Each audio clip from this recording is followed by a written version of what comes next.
y series de funciones.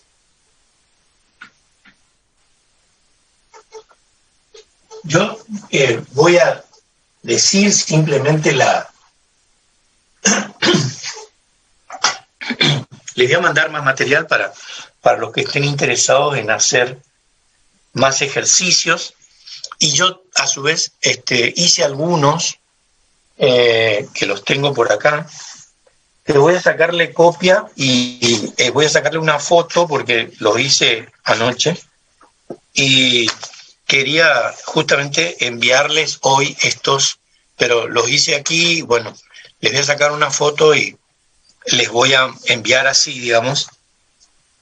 Entonces, por ejemplo, en el caso de sucesiones de funciones, ya vimos como un repaso lo referido a sucesiones numéricas.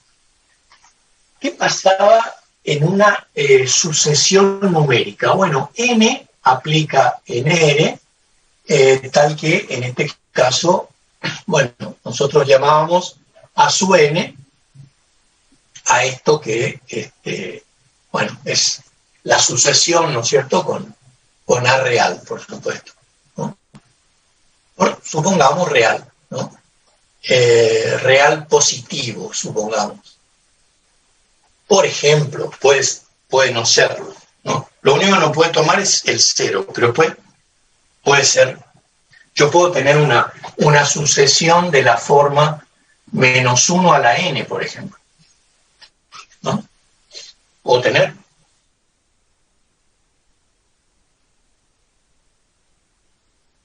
Que justo da la luz ahí. No. No, perdón, voy a escribir más abajo, perdón. Entonces, decíamos, a su n, sí. En realidad, uno escribe así, n aplica en r, tal que, y bueno, y acá, supongamos que esto lo llamamos, a esto le llamamos fn, así, ¿no? Es decir, aplica un número entero, un número natural, ¿sí?, o entero positivo, en reales, produciendo este hecho. Entonces, un ejemplo de sucesión, como ustedes ya saben, es n a la p, por ejemplo, ¿no? Este es un ejemplo de sucesión. Con p, supongamos, mayor que 0, esto siempre converge. ¿Converge a qué? ¿Qué quiere decir que algo converja? Porque ese es el punto. Es comprender a veces el discurso que está en la definición, digamos.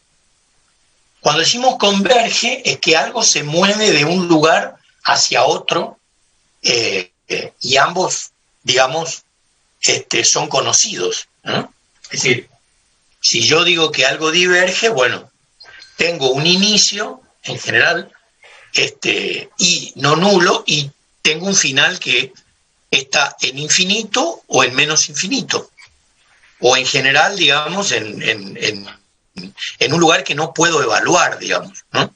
Entonces, más o menos lo mismo, yo diría lo mismo sucede con este tipo de objetos. Exactamente así. Es decir, que esto, por ejemplo, funciona para p mayor que 0. ¿Qué pasa si p es 1, por ejemplo? Bueno, si p es 1, 1 sobre n, 1. Otra cosa que yo quería decirles es que cuando ustedes tengan dudas con respecto al tema de la convergencia, yo creo que hay que ser creativos y hay que generar el conflicto. A mí me parece bien eso. Uno puede también probar la convergencia haciendo la cuenta. Eso lo dijimos en la clase pasada, ¿no? Si P es, por ejemplo, si P es 2, bueno, veamos qué sucede. Bueno, para N1 es 1, para N2 será 2 al cuadrado, y bueno, y así sucesivamente, ¿no? digamos, para 1 sobre 100, 1 sobre 100 al cuadrado. Para n100 será 1 sobre 100 al cuadrado. Y uno ve rápidamente que esto, a medida que esto tiende a cero, digamos, o por lo menos tiende a anularse. Es más, uno puede hacer el gráfico y ver que efectivamente está sucediendo una cosa esa. Tengo 1, digamos, después tengo esto que es más chico, después tengo algo así, y finalmente no puedo unir porque es discreto, pero si pudiera hacerlo, digamos, vería fácilmente que esto se va anulando. Y efectivamente tiende a cero. Digamos, aquí hay una clara muestra de que también vale, más allá de que uno a veces pida la utilización del formalismo, pero también la fuerza bruta. Esto se llama fuerza bruta. Esto se llama en matemáticas trabajar con fuerza bruta. Bueno, trabajar con fuerza bruta significa que uno en realidad hace la cuenta tantas veces como sea necesario. Hoy todo esto en realidad no se hace porque tengo una computadora que hace.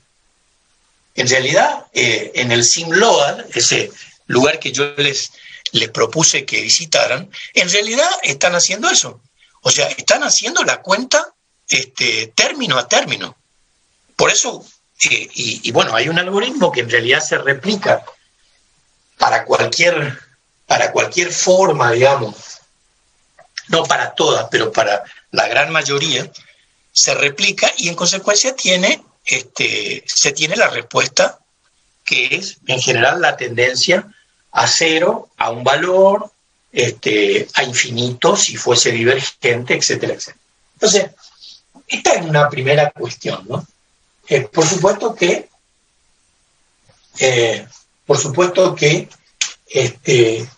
la sucesión n a la p diverge.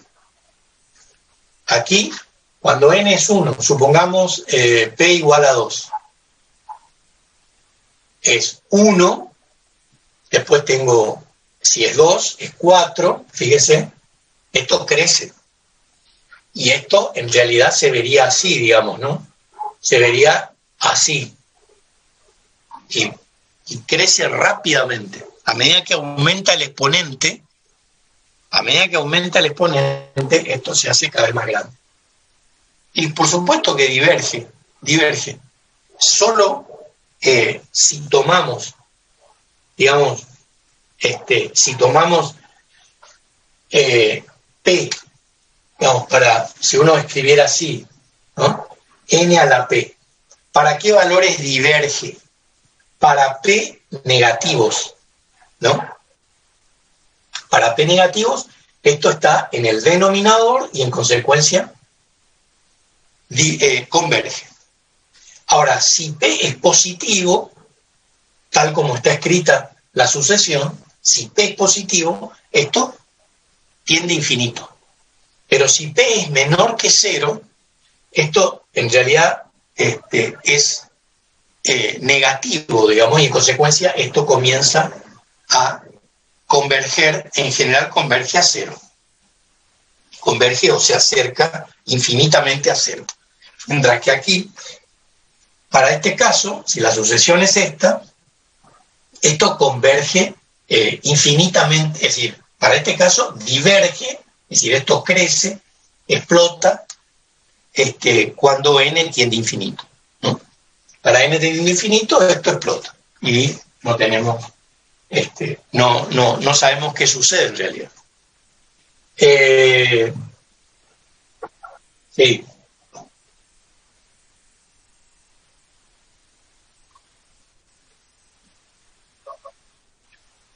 Ajá. No, y por eso, si P está entre 0 y 1, uno va... Esto tiene un valor fraccionario, digamos. Si P está entre 0 y 1, va a tener una situación en la que voy a tener que hacer la cuenta. Supongamos P igual a 1/2.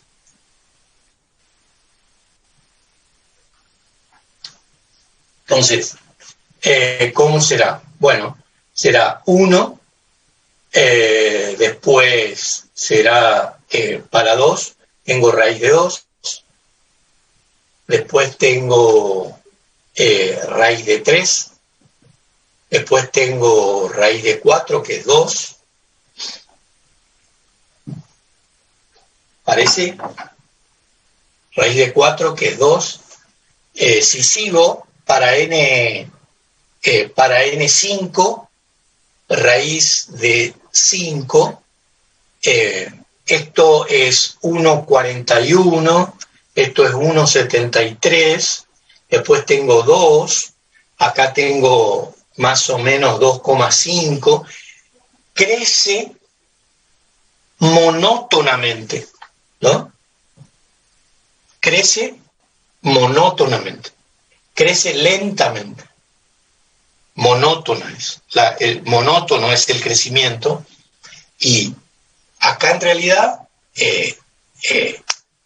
si n tiende a infinito, está claro que no, si n tiende a infinito, dado que P es siempre el mismo, digamos, P es, por ejemplo, 1/2, 1/3, lo que ustedes quieran, es decir, esto en realidad, digamos, lo que tenemos al final es la raíz de, por ejemplo, raíz cuadrada infinito. No tiene sentido, raíz cuadrada infinito, infinito. Crece monótonamente, mientras que en el otro caso la diferencia que le encontraba era que en esta situación, si P es mayor que 1, esto crece de manera explosiva, digamos, que crece así. Y esto crece como la raíz, digamos. En general, n, vamos a suponer, a la raíz de P, n a la raíz de P, cualquiera, a la raíz cuadrada de P o a la raíz P de P, bueno, claramente va a diverger cuando n tiende a infinito, pero de una manera, digamos, es lo que llamamos una sucesión monótona creciente, que crece de manera controlada, digamos. A veces el concepto de divergencia está muy unido al hecho de que uno piensa la divergencia, y de hecho es así, como una situación explosiva, digamos. Por ejemplo, ¿qué sucede cuando yo analizo esto?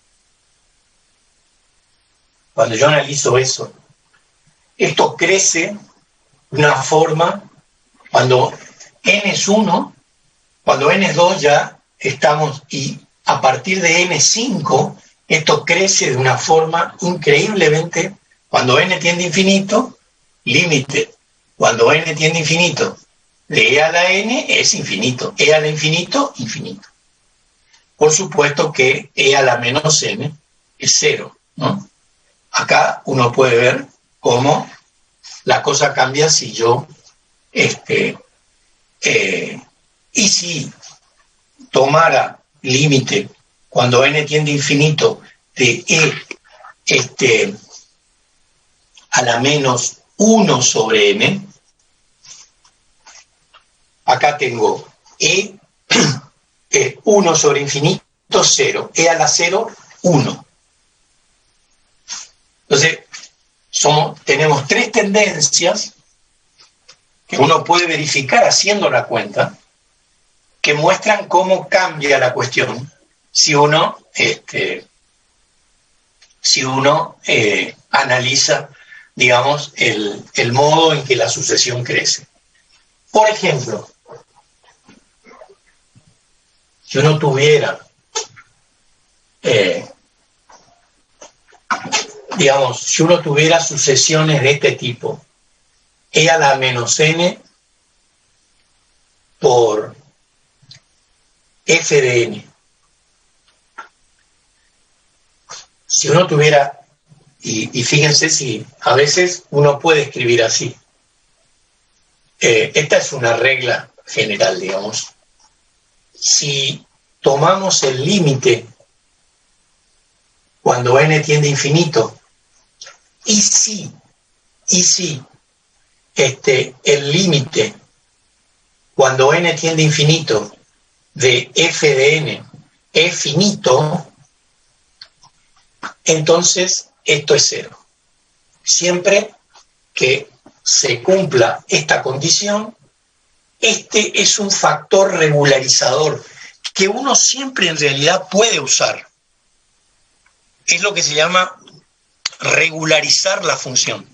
Supongamos que uno tenga una función, una sucesión de la forma fn, que es monótona creciente. Monótona creciente. Cuando n tiende a infinito, esto en realidad diverge. Uno podría, claro que f de n tendría que ser una función, diríamos, una forma relativamente buena. Por ejemplo, seno de n, ¿no? O seno de k por n, ¿no? Coseno de n, por ejemplo. Si uno hace la multiplicación, digamos, e a la menos n por el seno de n, esto en realidad, cuando n tiende a infinito, ustedes van a ver que esta exponencial apaga la función seno o la función coseno o casi cualquier cosa que se le ponga al lado, digamos, ¿no?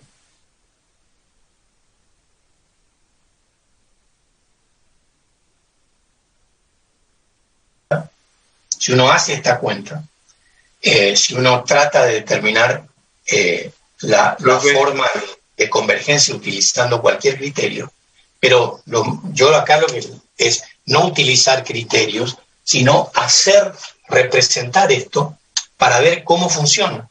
O sea, para cada e a la menos 1 por el seno de 1, e a la menos 2 por el seno de 2. Esto, por supuesto, estamos hablando en radianes, ¿no? Es decir, el n es el ángulo, pero en radianes. Entonces, uno va a ver que esto en realidad amortigua, esto es como si uno pusiera así, y en realidad esta es la exponencial que finalmente de alguna manera va controlando el funcionamiento de la otra función que está al lado. Para funciones periódicas, para funciones potenciales, funciona el criterio. Digamos, uno puede multiplicar por una e a la menos n, digamos, yo tengo f de n, entonces multiplico por e a la menos n, acá me queda e a la menos n, y acá tengo la función, ¿no? La función particular, no sé. Por ejemplo, eso, ¿no? Seno de n. Entonces, esta regularización que decimos que tiene decrecimiento exponencial, digamos, ¿no? Decrece exponencialmente. Todo lo que multipliquemos por la exponencial la va a ir controlando hasta hacerla cero. Porque vamos a multiplicar algo muy chiquitito por lo que sea aquí, y eso va a ser algo muy chiquitito. Finalmente va a dominar la escena la exponencial. Siempre la va a dominar. Incluyendo casos... ¿Sí? ¿Qué pasaría si Fn no es convergente? Por eso, es que no es convergente. Por eso estoy diciendo, seno de n no es convergente. Cuando n tiende a infinito, seno de infinito, infinito. No es convergente. Por eso digo, pero, por eso, esto en realidad siempre,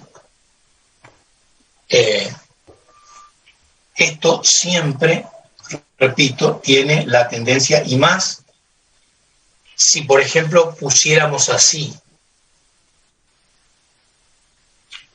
hay todavía más, ¿no? O sea, si yo digo e a la menos n por el coseno de 1 sobre n.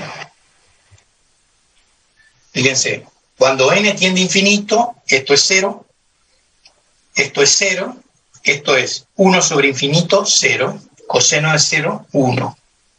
0 por 1, 0. Claro que esto converge. Esta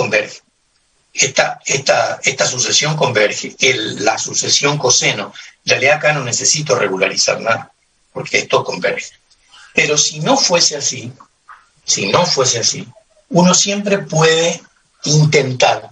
Cuando resolvamos una ecuación que se llama ecuación de Bernoulli, vamos a necesitar algún argumento, porque la solución explota en tiempo finito. Es decir, la solución no es discontinua.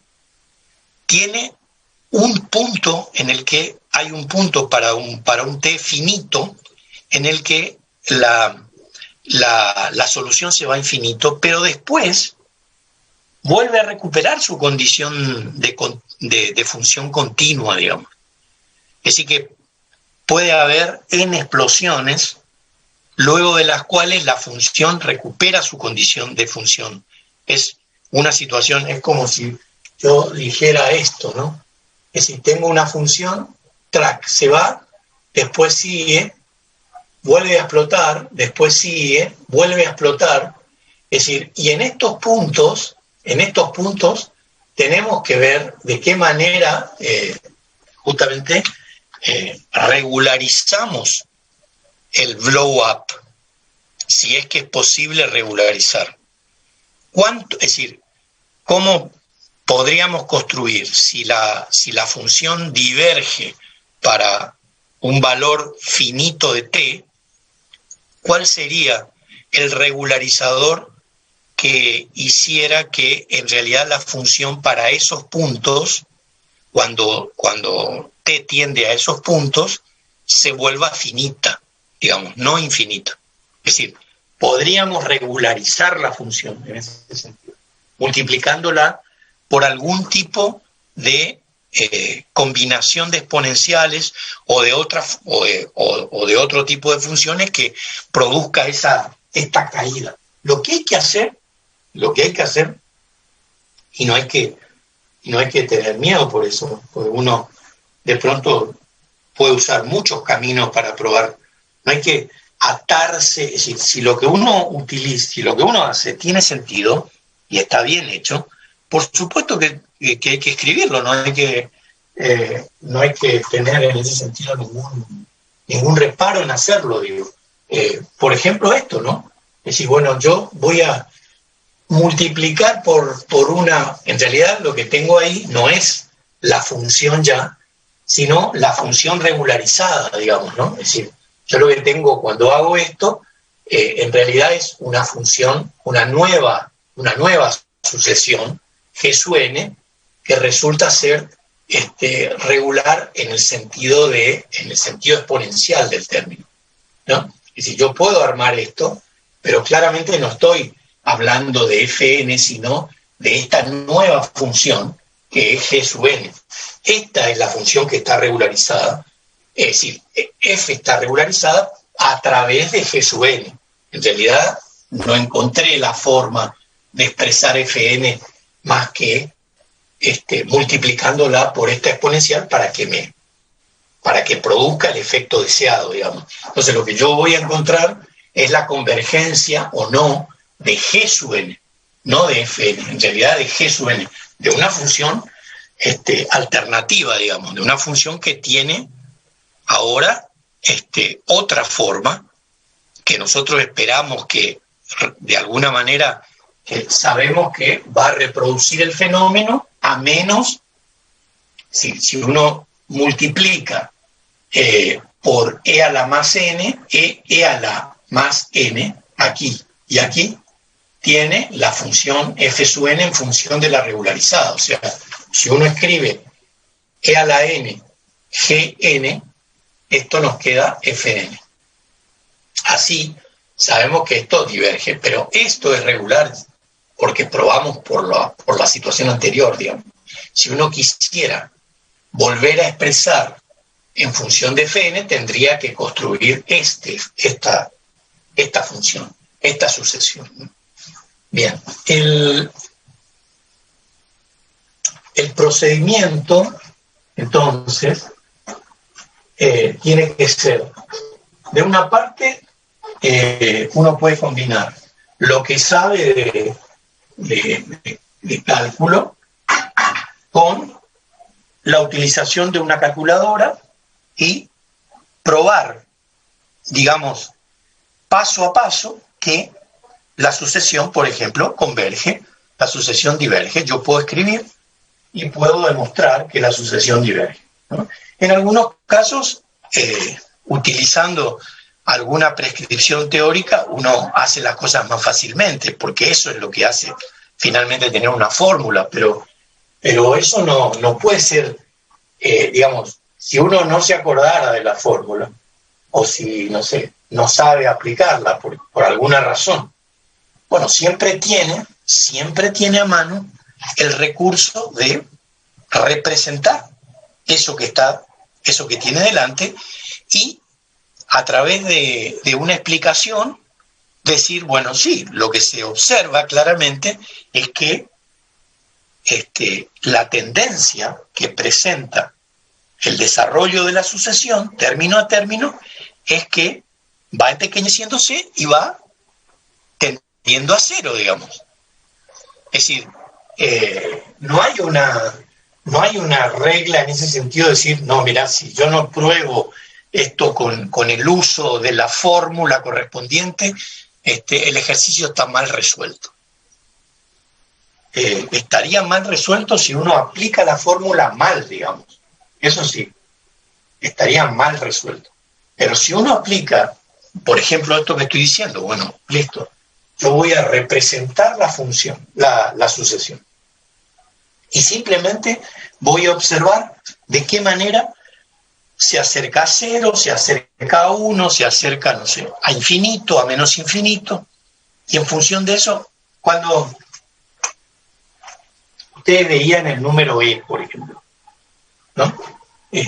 1 más 1 sobre n a la n. En realidad, en el límite, cuando n tiende a infinito, esto es e.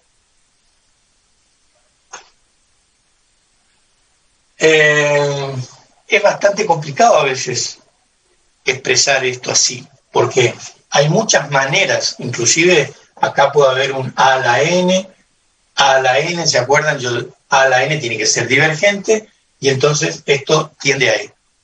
Pero si uno no se acuerda de nada de eso, podría ser concretamente la situación, bueno, ¿qué pasa si yo comienzo a darle valores a n? ¿Cómo es? Bueno, para n1 tengo 2, para n2, sí, bueno, ahora tengo que hacer toda la cuenta, y así sucesivamente. Tengo que hacer todas las operaciones indicadas hasta expresar que hay evidentemente algo hay entre 2 y 3, entre 2 y 3 está E.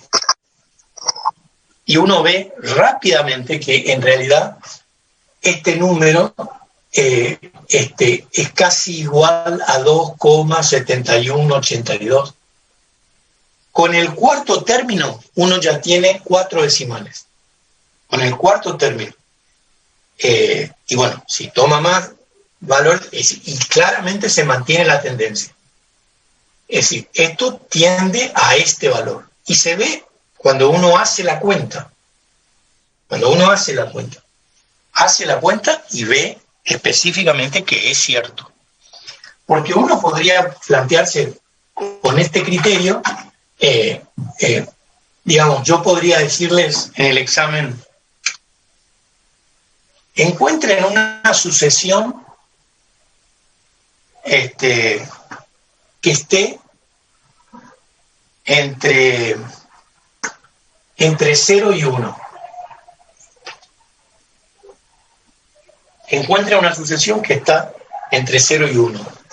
Encuentren una sucesión que está entre 2 y,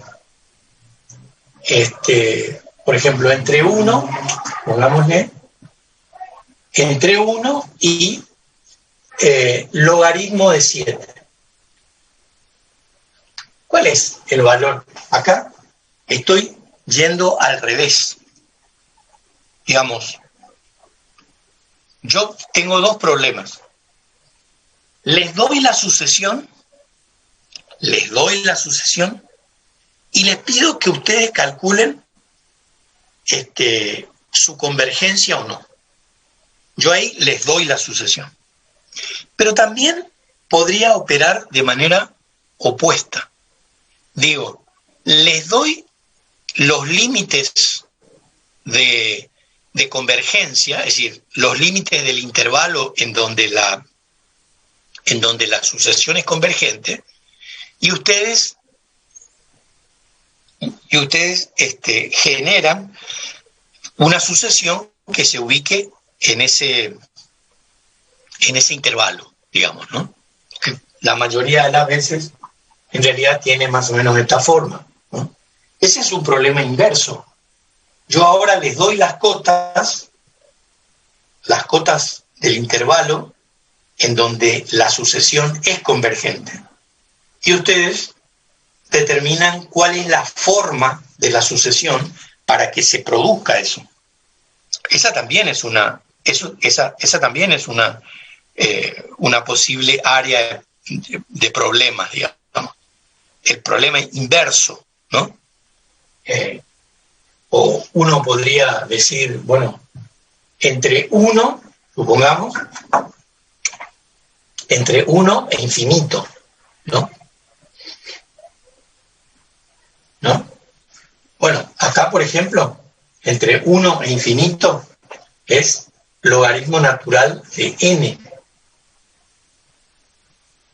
Para todo n mayor que 1. Para todo n mayor que 1. Porque ustedes saben que para 1 el logaritmo natural de 1 es 0. No podría poner acá, inclusive así, ¿no? De 0, así, de 0 a infinito. Digo, le doy valor para n1, logaritmo natural de 1, 0. Para n2, para n3, y después veo que esto crece. Digamos, yo podría dar un problema así. Es decir, en el sentido de decir, bueno, elijan una sucesión que cumpla esta condición. Elijan una sucesión que cumpla, por ejemplo, esto, ¿no? Logaritmo de 7 y acá logaritmo de 2. Bueno, uno podría plantearse una infinidad de logaritmo de 7 acá, logaritmo de 2 acá. Bueno, uno podría así plantearse una infinidad de situaciones, ahora invirtiendo el razonamiento de recién. Ahora yo les doy los límites y ustedes seleccionan una sucesión que cumpla con esas condiciones. ¿Hay unicidad? No, no hay unicidad. Probablemente haya varias sucesiones que cumplan una condición como la que yo pongo. Por eso puede haber sucesiones que, es decir, no necesariamente va a haber, digamos, una unicidad a veces en la elección de la... Podemos armar...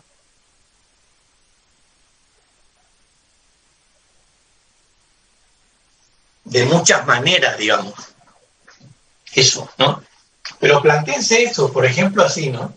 Profe, para fin de cuatrimestre va a dar examen este año en vez del trabajo monográfico. ¿Cómo?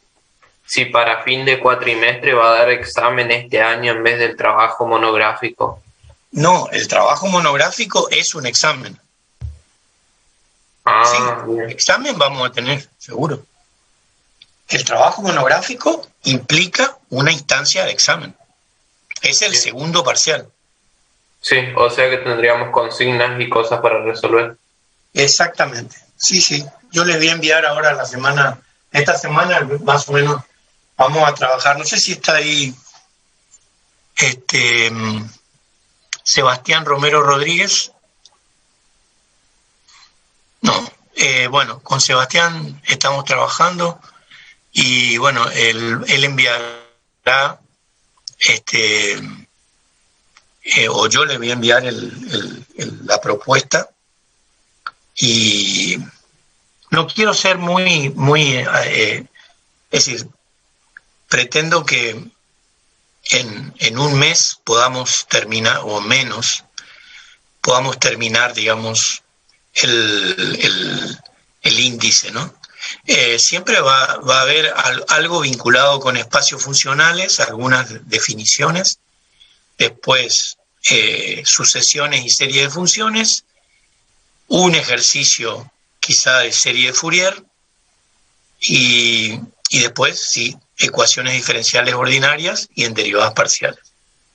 O tal vez la otra cuestión es, por eso necesito avanzar un poco más, para mostrarles que podemos integrar muchos de los resultados que estamos viendo ahora y no dispersarnos tanto en una gran cantidad de ejercicios, sino proponer, por ejemplo, pocos ejercicios, no más de 5 o 6, que tengan integrados muchos de estos saberes, ¿no? Es decir, por ejemplo, en una ecuación diferencial, analizar series de Fourier, analizar sucesiones de funciones, etcétera. Es decir, en un mismo objeto, examinar muchas cosas. Entonces, porque en realidad a eso es lo que llamamos problema integrador, digamos, ¿sí? O trabajo integrador en realidad. Es decir, bueno, no tengamos otra vez todo compartimentado, sino que tengamos, por ejemplo, 5 ejercicios, no más que eso, integrados, exactamente, integrados, en donde uno va a tener que calcular una integral impropia, una serie de Fourier, discutir si pertenece a un Banach o no, no sé, y bueno, y analizar soluciones, ese tipo de cosas donde va a ser importante todo lo que nosotros vimos antes. Así que la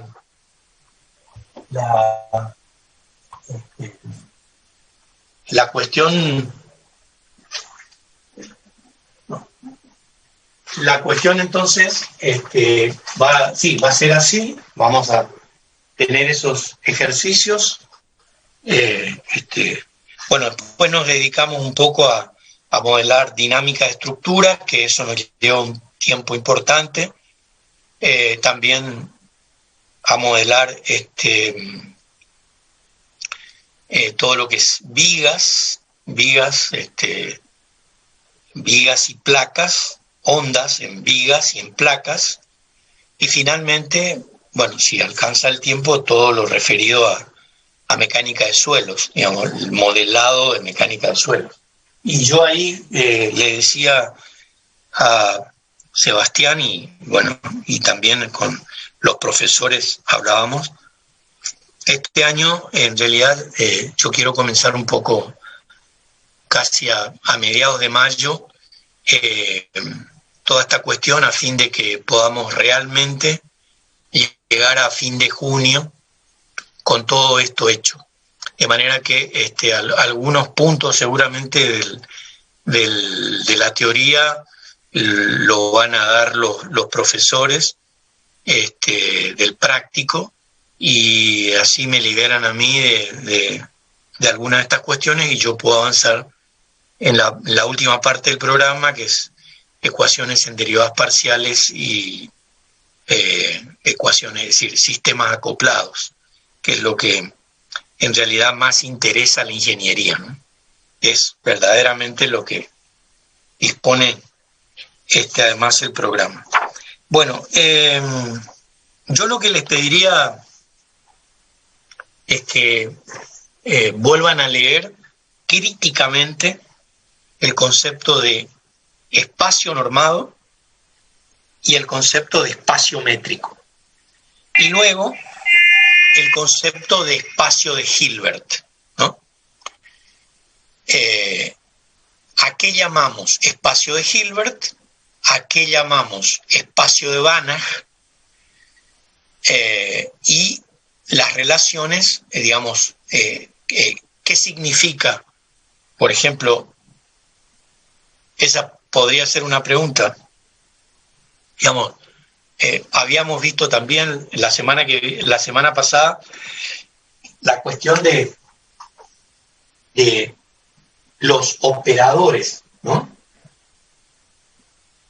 Un operador que aplica un espacio en otro, ¿no? Un espacio de funciones, por ejemplo un Banach en otro Banach, y que se define así: es U igual a F, ¿no? U, ¿dónde está? En este Banach. F, ¿dónde está? En este Banach.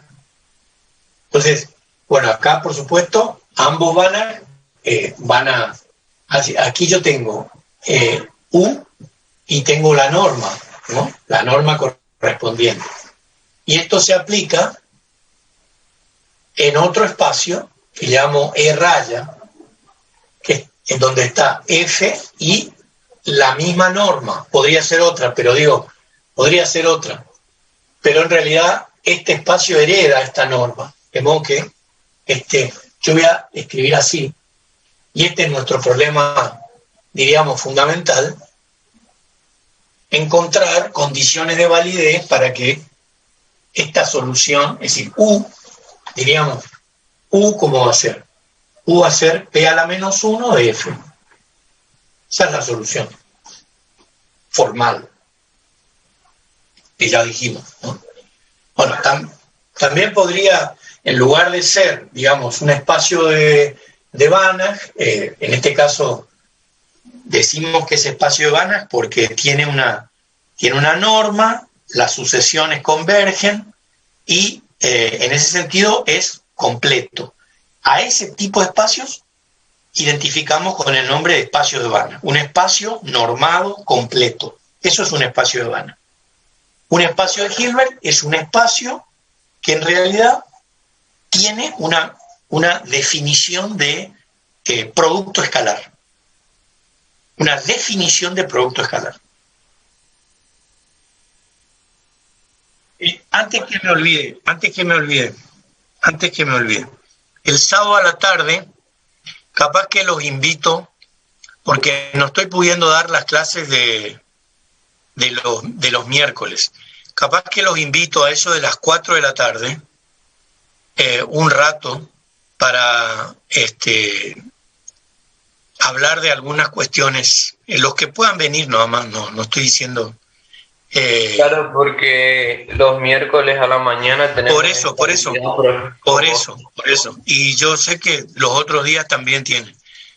Por ahí los que tengan ganas, los que quieran hacer alguna pregunta sobre los aspectos prácticos o de teoría, nos podemos reunir. Yo el día que tengo, digamos, todos los días. Yo por ejemplo, hoy a la noche, por ejemplo, bueno, hoy no porque tengo probabilidad estadística hasta las 8, pero mañana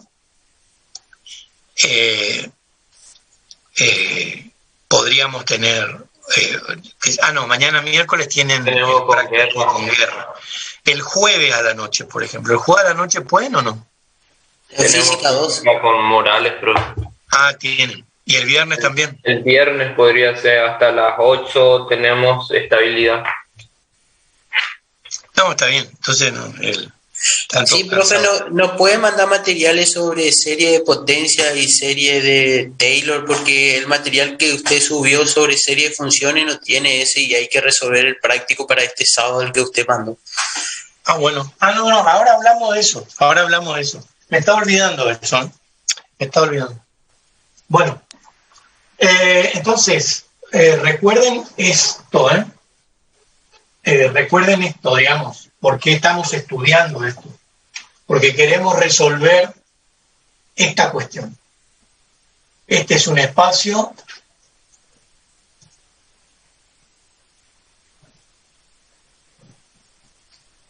en el que yo voy a tener tal que o voy a tener un Hilbert en el que también, bueno, acá voy a dar un producto punto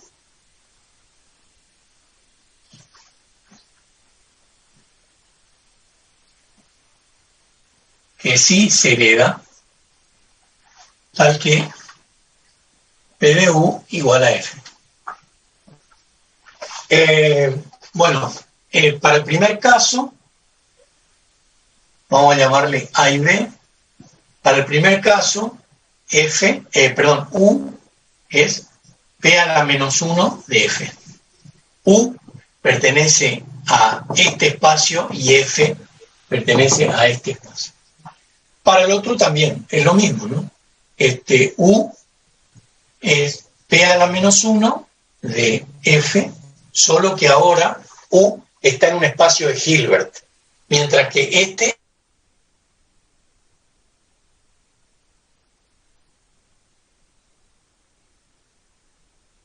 así se llama. Los espacios de Hilbert se llaman espacios con producto interno. Bueno, si ustedes quieren, para poder diferenciarlo mejor, se puede poner acá F, así. Así que esto es B, esto será B. Así que nuestro problema, digamos, será encontrar la forma de P a la menos 1, es decir, el inverso del operador que nos permite pasar de que nos permite encontrar la forma de las funciones en este espacio de Banach a partir de la forma de las funciones en el espacio aplicado por el morfismo. Si las métricas si las normas no son iguales, es decir, son equivalentes en realidad, a esto se le llama un morfismo de espacios funcionales que, si se cumple que las métricas, las normas son iguales, en realidad se llama un homomorfismo, en realidad un difeomorfismo, ¿no? Porque vamos a suponer que U y F son en realidad funciones continuas. Entonces, esto se llama un difeomorfismo que aplica U en U, E en E, raya. Bueno, así que en esto va a consistir en realidad la asignatura, digamos, ¿no? En esto, en resolver esta cuestión asociada a qué condiciones de borde iniciales, etcétera. Y bueno, y lo que estamos viendo nosotros ahora es un poco la justificación de cómo construimos los espacios funcionales, con qué criterios, para que luego el problema propuesto tenga solución. Es decir, bueno, ¿cuáles son las cosas que tienen que aparecer en nuestro problema para que la solución exista, sea única, estable, etcétera, etcétera, etcétera? Ese es un poco el resumen de la asignatura. Por eso estamos viendo las cosas que estamos viendo, digamos, ¿no? Bueno.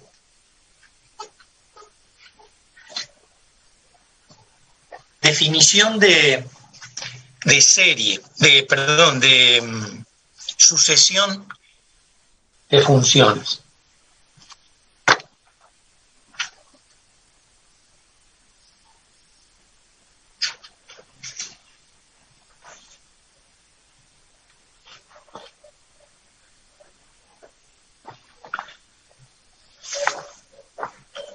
Bien. Primero, la definición de convergencia puntual.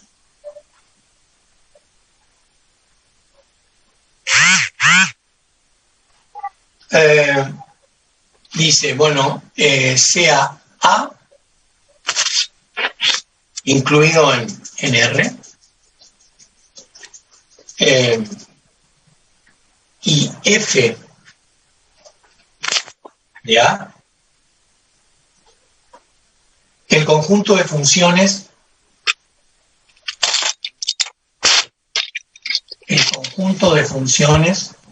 de A en R. Bueno, llamaremos, o vamos a llamar. Emilia, apaga tu micrófono. Milagros, ¿Cómo? Gavilán. No, profe, le decía que apague su micrófono, ¿no? Llamamos sucesión de funciones de A a una aplicación de N en F de A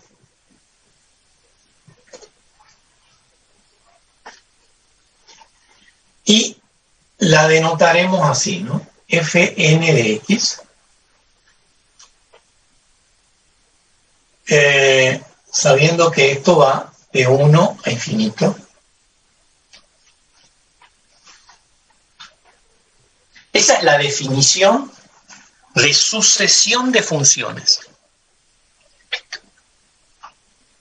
Para una serie de funciones no cambia nada, solo que ahora también vamos a aplicar n en f de AR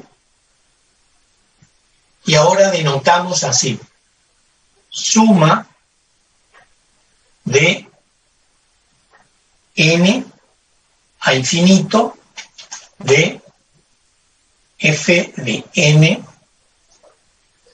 de x. A esto le llamamos serie de funciones. Esta es una serie de funciones y esta es una sucesión de funciones.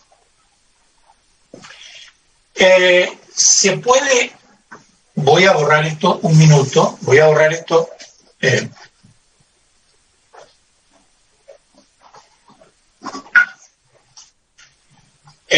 Puedo utilizar la misma definición porque en realidad yo podría definir a la serie de funciones así.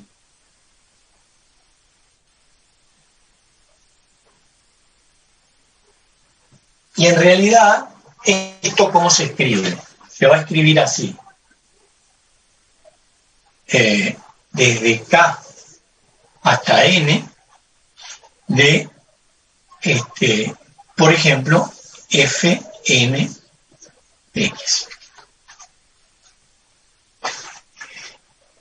O sea, en el caso particular, acá yo digo, aplico A en R, el conjunto de funciones de A en R, N, todo lo demás. En el caso de las series de funciones resultan ser la sucesión de sumas parciales. Una serie es también una sucesión. ¿Pero una sucesión de qué?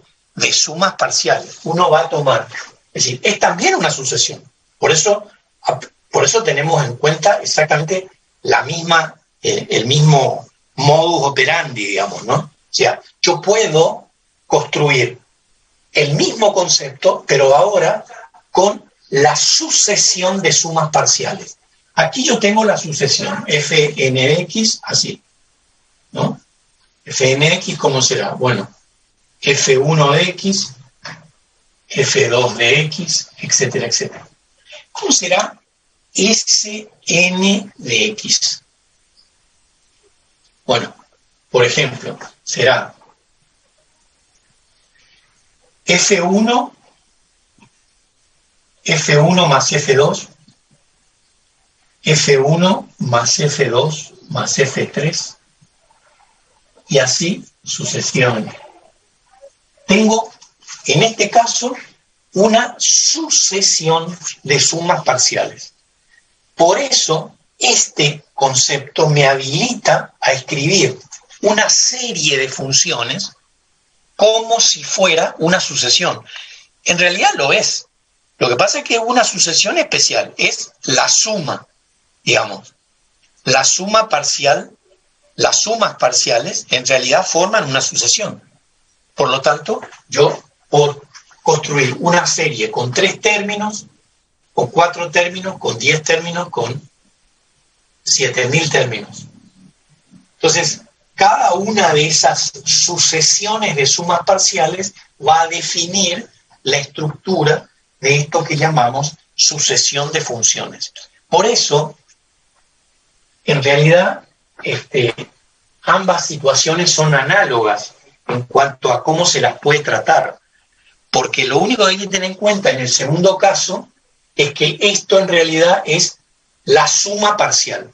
Es una sucesión, pero que está formada por sumas parciales. Mientras que esta es una sucesión en el sentido clásico del término. Cada término se obtiene variando n para un x determinado, ¿no? Un x referido a un intervalo. Entonces, estamos viendo las dos definiciones en simultáneo. O sea, la definición de serie, de sucesión de funciones, y la definición de serie de funciones, esta última como sucesión de sumas parciales. Sucesión de sumas parciales. O sea, diríamos, uno va a poder escribir un espacio de Banach en el que tenga el espacio de las sucesiones convergentes a las cuales sucesiones convergentes para una, digamos, X va a pertenecer a un cierto intervalo de R. N, por supuesto, pertenece a naturales. Entonces, el espacio de Banach de las sucesiones, es el espacio de Banach de las sucesiones convergentes con norma. Estas son sucesiones de Cauchy, digamos. Son sucesiones convergentes. Este es un espacio de Banach completo, en el que tengo una sucesión convergente y tengo una norma asociada. Entonces, estoy en presencia de un Banach, porque, repito, esta sucesión es convergente. Es un espacio completo.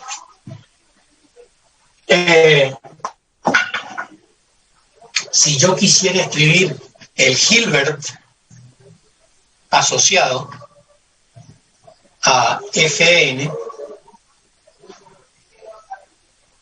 tendría que introducir aquí, digamos, una distancia, o sea, en realidad un producto interno, pero digo, en realidad una distancia entre f de n y f de k, por ejemplo, ¿no? Bueno, en ese caso estoy diciendo que esto es un espacio de Hilbert si y solo si esta distancia proviene de un producto interno que yo definí adecuadamente. O sea, si yo, en lugar de escribir la distancia directamente, escribiera el producto interno, Fn por Fk, y no solamente tengo el conjunto de funciones, sino que tengo también el producto interno, esto va a generar un Hilbert. Esta es una sucesión convergente Y entonces esto genera un Hilbert con un producto interno que tenemos que determinar, por supuesto, cuál es la condición que cumple este producto de sucesiones. Pero digo, si uno quisiera usar las definiciones dadas anteriormente, tendríamos este par de resultados que son de la mayor importancia. Con este mismo criterio, uno podría armar también el espacio de las series de funciones. Este es el espacio de las series de funciones. ¿Qué tipo de series? Series convergentes en donde se ha definido una norma. Tenemos el espacio de Banach de las series,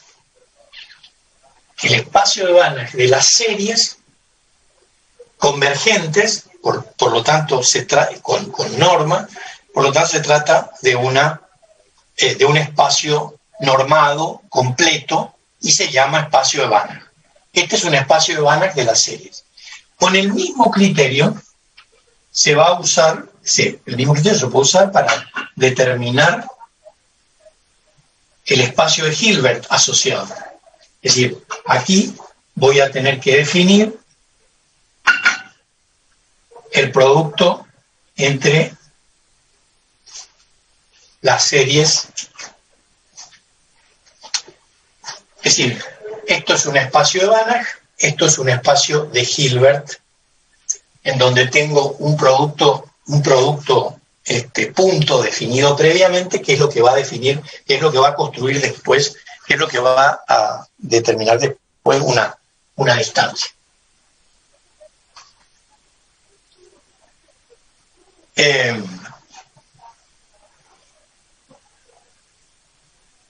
Bueno, alguien preguntó ahí.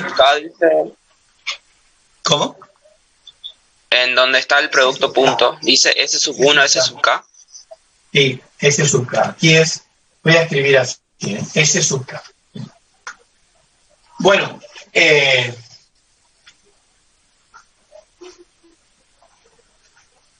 así que en cualquiera de los casos estamos suponiendo siempre espacios completos, es decir, sucesiones convergentes o series convergentes que producen, digamos, el efecto de completitud y, en consecuencia, la existencia del Banach correspondiente, tanto para el Banach como para el Hilbert, ¿no? Sí.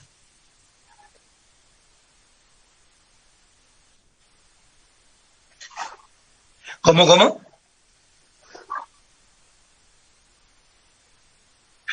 Bueno, en realidad, en ese sentido, en realidad ya es un operador,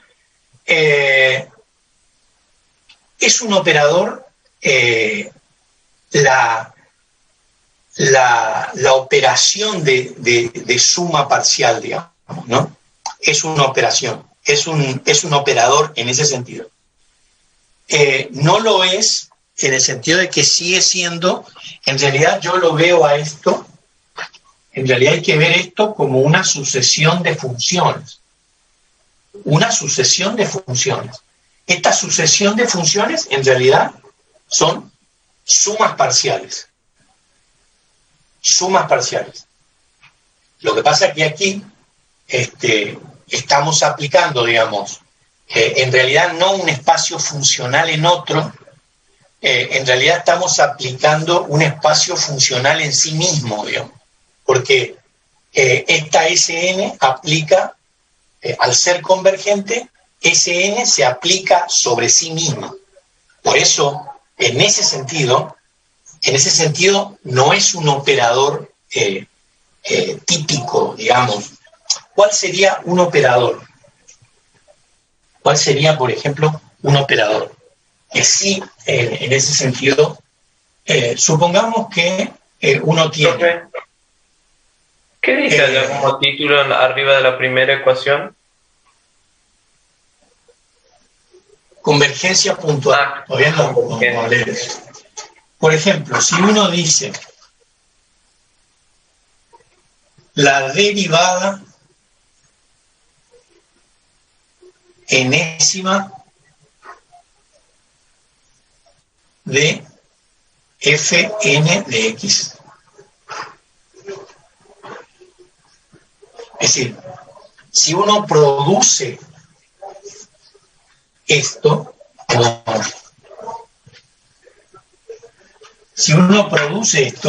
esto en realidad es como si yo escribiera así, P por fn de x. Esto sí es un operador. Esto sí es un operador. Ahí sí. Bueno, esto podría ser también para el caso de las series. O sea, yo defino esto. Sn de x. Entonces, esto sí, P de Sn de x. ¿Cuándo yo distingo entre un operador y una función? Porque el operador actúa sobre funciones, mientras que las funciones actúan sobre conjuntos numéricos o conjuntos de objetos, ¿no? Si yo digo la función cuadrática, bueno, ¿qué es lo que hago? Bueno, aplico el conjunto que está en reales, por ejemplo, en otro conjunto de reales. La definición clásica de función.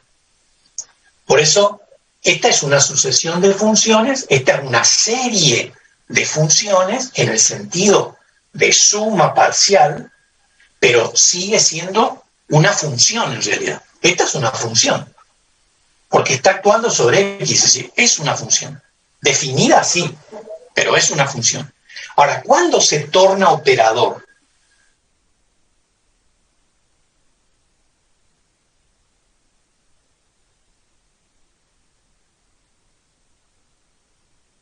Conjunto de funciones, asociado al cual hay una norma o una métrica, o dos normas, o sea, pueden haber más de una norma. Entonces, esa es la diferencia. Es decir, uno escribe así y en realidad esto es análogo a esto, solo que ahora esto está definido como sucesión de funciones. Pero en realidad es una función. Es una función. La situación digamos, para que uno se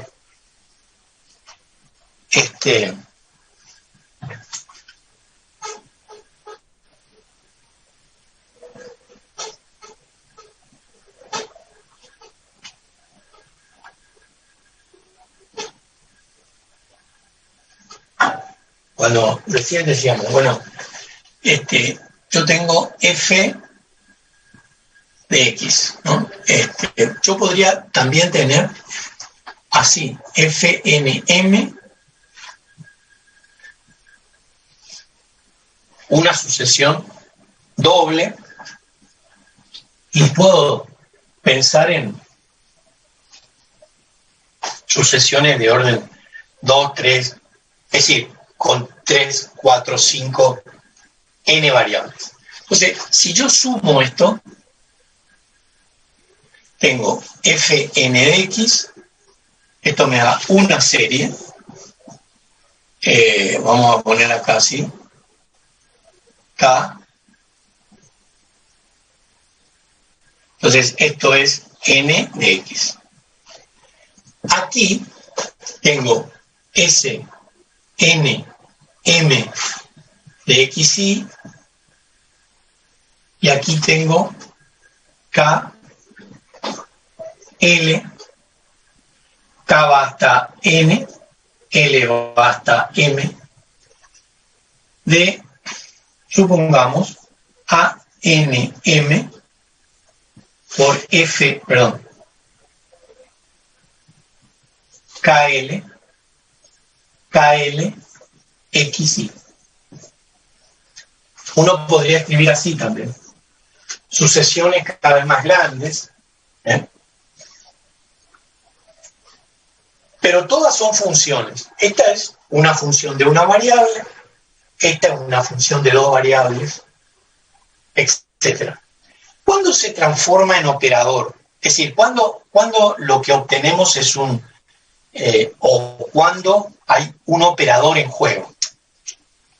Supongamos que tenemos esta expresión, y ahora yo digo, calculemos el laplaciano de SNM. Bueno, ustedes se acordarán cuál es el laplaciano. Era la derivada segunda, esto hay que volver a leerlo, más dz y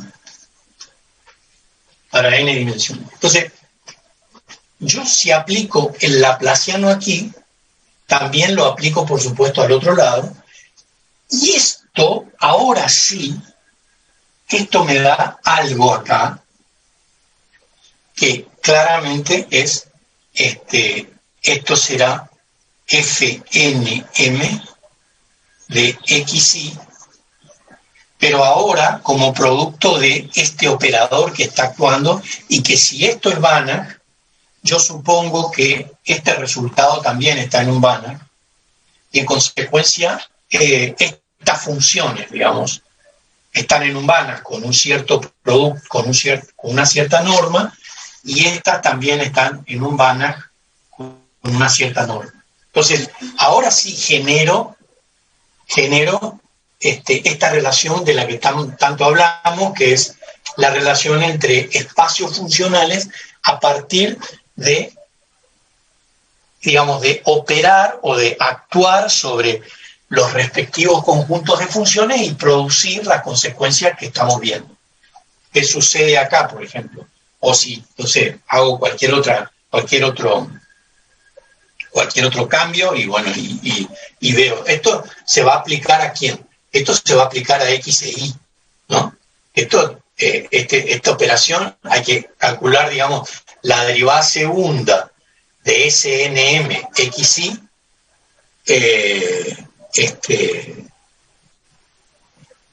para cada, digamos, hay que calcular la derivada segunda de SNM de XY con respecto a X dos veces, por ejemplo, más la derivada segunda de SNM XY respecto de Y dos veces. Eso nos dará el laplaciano.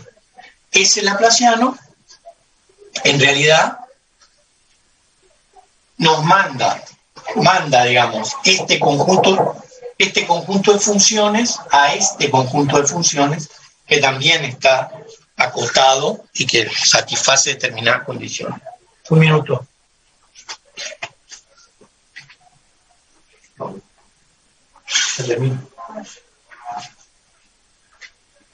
Entonces,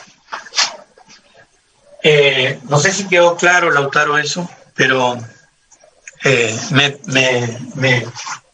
parece que es clave que uno identifique lo que se llama operador de lo que se llama función, digamos, ¿no? Eso es muy importante. Bueno, convergencia puntual. Coloquialmente, digamos, ¿qué significa la convergencia puntual? Límite cuando n tiende a infinito de Fn de x es, supongamos, f de x para un x fijo, ¿no? Para un x fijo. Lo que cambia acá es n. N es la variable en realidad. X es fijo. X está, es decir, X puede estar en un intervalo AB, abierto, cerrado, como quieran. Lo que nosotros vamos a estudiar es qué es lo que sucede cuando para un valor fijo de X ¿Qué es lo que sucede con la tendencia? ¿Qué es lo que sucede con esto? ¿No? Por lo general, el límite puntual, es decir, si sucede esto, hay convergencia puntual, ¿no?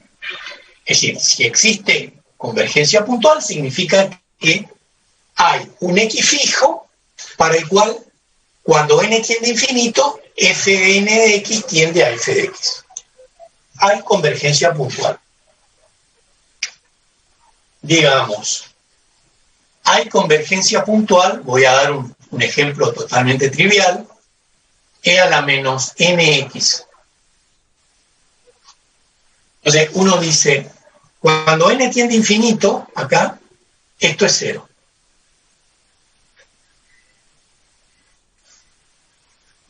En realidad, ahí tengo que fijarme, digamos, los valores de x, ¿cuáles pueden ser? Y los valores de x tienen que ser positivos. Eventualmente podría ser cero también, pero, digamos, para todo x mayor que cero, vamos a hacer así.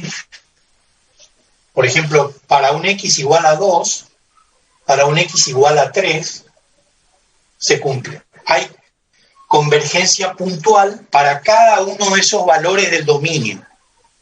Para cada uno de esos valores del dominio hay convergencia puntual.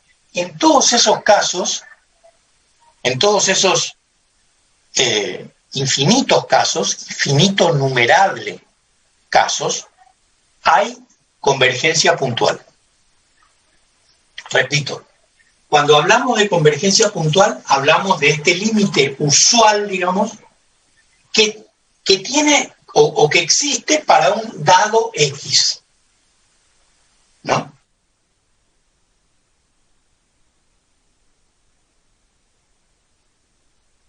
Aquí en realidad converge para todo X mayor que 0. En realidad, si X es menor que 0, fíjense, para X igual a 1, a menos 1, esto es infinito. Para X igual a menos 1, menos menos más, E a la infinito, infinito. Entonces, diverge, digamos, si tomamos n, e a la menos, e a la menos n, para todo x menor que 0, diverge. O sea, no hay límite, ahí no hay límite. La sucesión es divergente. Puntualmente. Yo elijo un número, por ejemplo, un número negativo, y veo que la sucesión no tiene límite. Mientras que si elijo un número positivo, tiene límite. Esto también es importante. También es importante decir que X pertenece a reales. X pertenece a reales. Esta es una sutileza que hay que saber. Si X perteneciera a Q, por ejemplo, si X perteneciera a los racionales, entre un racional y otro, todavía hay un espacio sin llenar, que es la de los irracionales. Por lo tanto, es un conjunto parcialmente ordenado, porque ahí todavía tengo problemas para establecer, digamos, tengo entre 0 y 1, está un medio, pero no está raíz cuadrada de 2. Entre 1 y 2, por ejemplo. está un medio, ¿sí? Pero no está raíz cuadrada de 2, ni raíz cuadrada de 3, ni raíz cuadrada de... ninguna raíz de número que no sea raíz exacta. De modo que si X perteneciera a Q, en realidad este límite no existe. Porque hay puntos aislados todavía. Hay puntos, es decir, diríamos que si Q es esto, si Z es esto, Q sería esto, digamos, le agregamos un poco más, y R, por supuesto que llenamos todo. Pero entre este punto y entre este y otro que pudiera existir, y así sucesivamente, hay vacíos. Hay vacíos. Por lo tanto, en ese sentido, para X perteneciente a Q, esto en realidad no existe. Eso en realidad no existe. Cuando X pertenece a Q, porque no podemos hacer recorrer, digamos, X va a recorrer valores discretos, ¿no? Porque Q es discreto todavía, aunque parezca continuo, y de hecho es bastante parecido a un conjunto continuo, está cerca de eso, pero le faltan todos los irracionales todavía. Entonces, desde esa perspectiva, esto en realidad no existe. Es decir, que X siempre estamos, y por supuesto que tampoco si pertenece a Z, digamos, ¿no? Si X pertenece a Z, ¿no? No es posible. Entonces, siempre X va a pertenecer a reales. A reales. Va a tener en este caso, por ejemplo, reales positivos, por ejemplo. Aquí, digamos, reales negativos. Uno podría escribir 0, podría escribir al revés, ¿no? Reales negativos. Y uno podría así escribir todas los distintos intervalos, y van a ir viendo que de acuerdo a dónde se sitúe X, yo voy a tener convergencia o no.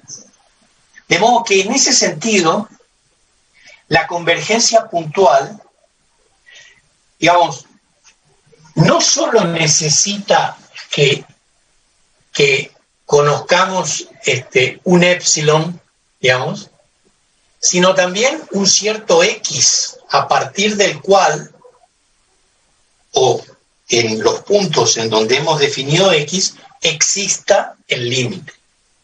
Entonces, es importante, de vital importancia, que uno pueda reconocer la diferencia entre convergencia puntual y convergencia uniforme. Porque esto se manifiesta en cualquier circunstancia. Es decir, también para series pasa lo mismo, porque yo podría poner de la misma manera límite cuando n tiende a infinito de e a la menos k por x. Tengo la serie asociada a esta sucesión. Bueno, la serie es esto, ¿cómo se va a escribir? Y esto se va a escribir así: límite cuando n tiene infinito de la sucesión, así. Esto es esto que está acá. Es exactamente igual.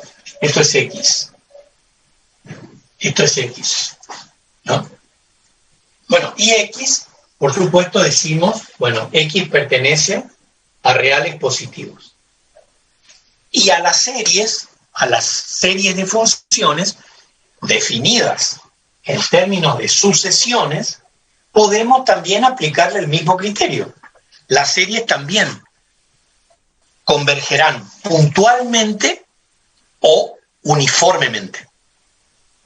Lo que pasa es que en el caso de las series hay criterios de convergencia que no se parecen tanto aunque uno puede escribir formalmente, después cuando tiene que probar, en realidad tiene que recurrir a criterios de convergencia, como los que aparecen particularmente en el caso de la serie de Taylor y McLaurin. Entonces, uno va, entonces, digamos, eso, por ejemplo, sería bueno que escriban eso. Definición de convergencia puntual. ¿Qué es que algo converja puntualmente? Decimos así. Entonces, diremos que la sucesión de funciones fn de x de a, digamos, converge en un sentido puntual sí y solo sí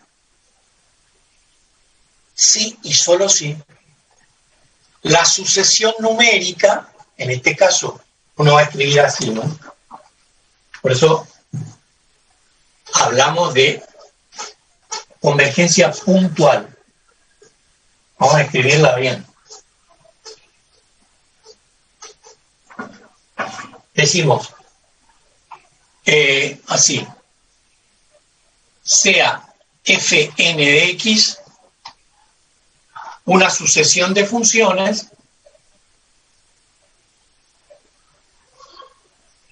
de a.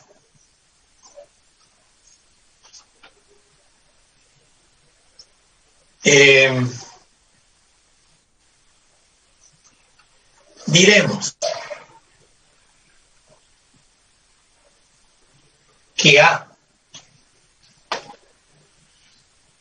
que A converge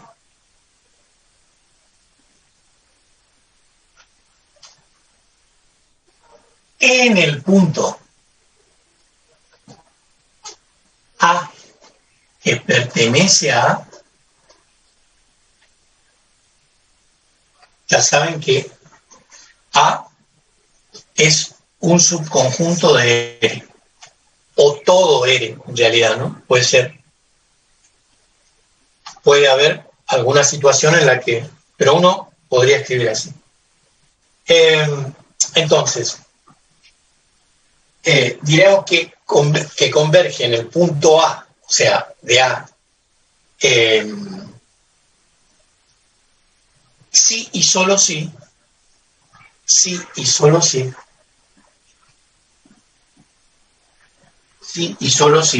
la sucesión numérica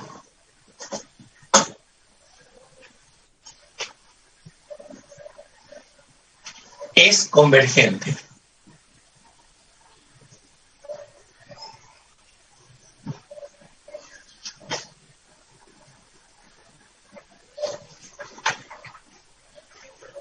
Es decir, si existe y es finito el límite cuando n tiende a infinito de fn de a, que es f de a.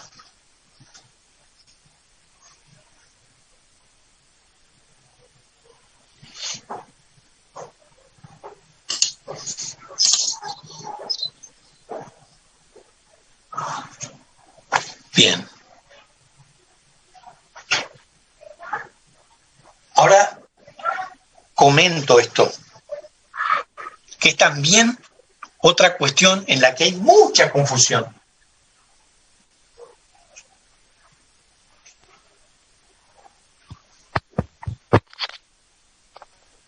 Cuando cuando determinemos convergencia puntual, o cuando intentemos determinar convergencia puntual, siempre vamos a hablar de campo de convergencia o de conjunto en el cual el límite de la función existe. ¿Cómo se va a definir ese campo de convergencia? Vamos a escribirlo así. El campo de convergencia C es el conjunto formado por todos los puntos que pertenecen a A, es decir, a esta porción de reales, en el que se verifica que el límite, cuando n tiende a infinito, de Fn de A, converge. El límite, digamos, o mejor dicho, el límite, así, pongamos así, el límite es F de A, es decir, así. Es decir, que C, digamos, está compuesto por todos los A, tal que... Profe, casi ya no se ve ahí abajo. No se ve. Bueno, escribo arriba. Entonces, es lo mismo esto que escribir acá. El campo de convergencia puntual será entonces C, una forma alternativa es A que pertenece a A, tal que Fm de A converge.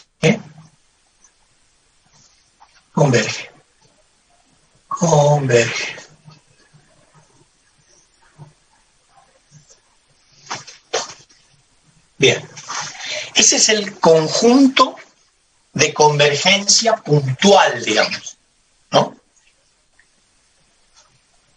Es el conjunto de convergencia, es decir, el conjunto o campo de convergencia puntual de la sucesión de funciones o de la serie de funciones escrita como sucesión, ¿no? Ya saben, es decir, lo mismo podríamos decir exactamente lo mismo para las series, exactamente lo mismo. O sea, vamos a poner así, A, y acá Sn de X, definido como F de Kx, converge. Pasa exactamente lo mismo, ¿no? Pero acá es A. Y acá también es A. Porque estamos hablando de A, ¿no? De los puntos de A. Si una serie también tiene un campo de convergencia, es decir, aquel conjunto compuesto por todos los números que pertenecen a un subconjunto de reales, para los cuales se verifica que el límite existe y es finito.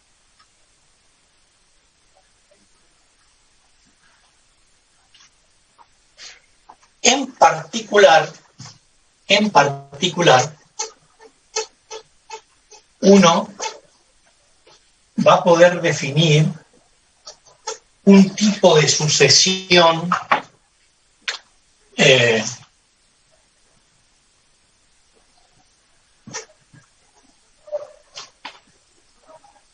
que se va a escribir así.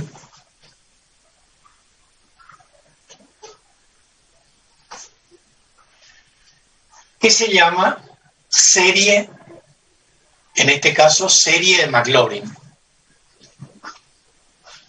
Hay otro caso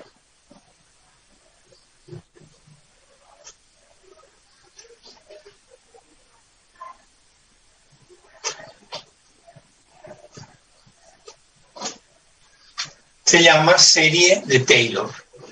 Esto se llama serie de Maclaurin y esto se llama serie de Taylor.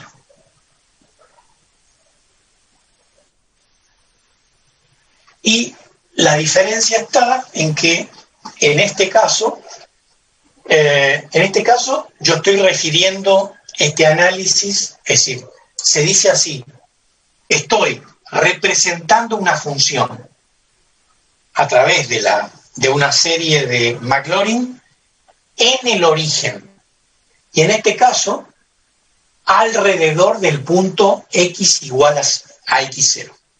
Es decir, lo único que hice fue cambiar la referencia. Acá tengo un punto y acá tengo el origen. Son, en realidad, después vemos que para diferenciar podríamos poner esto así. ¿Qué forma, para el caso particular, A sub n, qué forma tiene A sub n? A sub n tiene la siguiente forma. F, esta es la derivada enésima, valuada en 0 sobre n factorial. ¿Qué forma va a tener B sub n? Va a ser la derivada enésima valuada en x0 sobre n factorial. Por lo tanto, está claro que tengo que exigirle a la función que sea n veces diferenciable en un cierto intervalo real, n veces diferenciable con continuidad cada una de ellas. O sea, tengo que pedirle que sea una función, por ejemplo, de la forma e a la x. E a la x en 0 tiene un valor y todas sus derivadas valen lo mismo. Estoy dando un ejemplo totalmente particular, pero digo, en ese caso en realidad es una función c infinito, porque e a la x, lo mismo que seno de x, lo mismo que coseno de x, son funciones c infinito, es decir, son infinitamente derivables y todas ellas, todas sus derivadas son continuas, todas, ¿no? Entonces, uno podría, con ese criterio, por ejemplo, desarrollar en serie de Taylor o en serie de Maclaurin, si yo quisiera, por ejemplo, desarrollar la función seno de x alrededor de pi. Quiero desarrollar la función logaritmo natural de x alrededor de x igual a 2. No sé. Algún otro, quiero desarrollar alrededor de un punto porque de alguna manera ese punto es importante. Entonces, por ejemplo, el momento flector de una viga se podría escribir como A sub n por x menos x0 a la n. ¿Qué nos daría eso? ¿Qué ventaja nos daría eso? Bueno, si yo tengo una viga, por ejemplo, empotrada acá y libre acá, o apoyada, por ejemplo, acá, con una determinada carga,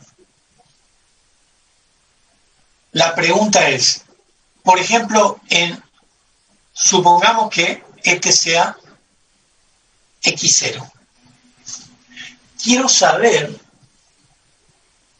cómo se comportan los momentos flectores alrededor de X0 o alrededor de X1 o en la mitad, por ejemplo, ¿no? O acá, en L, en la punta. Es decir, el desarrollo en serie de Taylor me da como una especie de zoom sobre esa región en la que yo, por alguna causa, tengo interés. Quiero saber si los momentos flectores acá son intensos y podría producirse fractura, o acá, o acá. Entonces, esa es una posible aplicación entre cientos que existen. Pero, digo, si uno mira rápidamente, uno podría pensar en, por ejemplo, no solamente los momentos flectores, definidos adecuadamente, el momento, el esfuerzo de corte, el esfuerzo normal, es decir, el MQN, ustedes están viendo MQN, ¿no? ¿Están viendo eso o no todavía? El año pasado, profesor. Ah, ya vieron ustedes eso. No le estoy contando nada. No, profe. No, todavía no sé. Vamos, profesor. Pasa que para los que están cursando ahora todavía no lo vieron. Los que ya cursamos, sí.